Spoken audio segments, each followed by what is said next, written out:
to interrupt you there because we can now see some of the pictures of protesters who are here in Washington, D.C. We've been speaking a lot about, no, they seem to have frozen. Yep, we're getting them rather grainy pictures of protests in the city. We've been talking a lot about the supporters, and there are hundreds of thousands of Trump supporters in this city as well. But let's not forget that this is a very divided country. Donald Trump has the lowest approval ratings on record of any president-elect. And there are a lot of people in the country who are very angry at the moment, who do not feel that Donald Trump represents American values, and who are fearful about what the Trump presidency will mean for this country. There are people who feel that he ran a very divisive, negative campaign, minorities who say that they feel threatened by this administration's tone, and Muslim Americans who feel that they are in some jeopardy. Of course, now what we are seeing is that some of these protesters, and it's hard to know exactly how many there are. I can hear them from where I am, by the way, some of these protesters.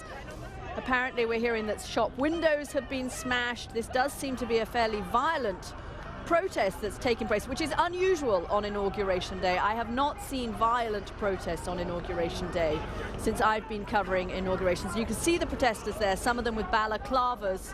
Now they look like they are running away perhaps from the police. Those protesters. This is just a couple of blocks from where I am, by the way, so very close to the parade route and to Capitol Hill. But those looks like sort of several dozen there, protesters running away from the scene, and looks like they've also come prepared with their faces covered a little bit.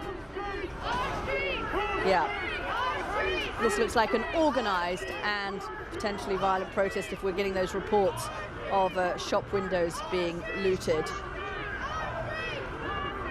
Okay, let's bring in Ron Christie now. He's a Republican strategist who's here with me up on our perch above the parade route as well. Ron, we spent election night together. We did. It was a long night. Long night. And an unexpected result. And we made it through it. And here we are. It's good to see him. What do you reckon?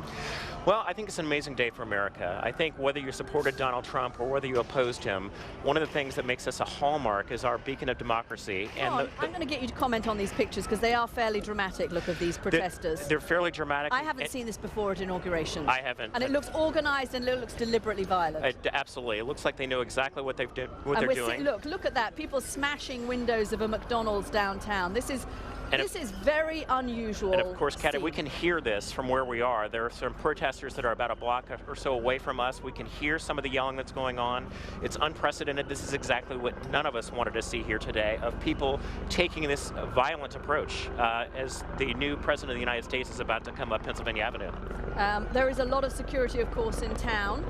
We've been hearing this. Looks like now the police are responding as well, using water to try and disperse the protesters, getting them out of the area. I think this is very close to where we are sitting at the moment. Well, I know where that McDonald's is very well. It's only a couple of blocks away from here.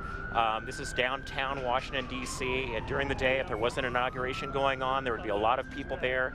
Wow, that's the sight. Look at that picture. Carlos? You know, as you said, there are fewer people who've shown up in support of this president-elect than you saw, for example, with Barack Obama. There were almost 2 million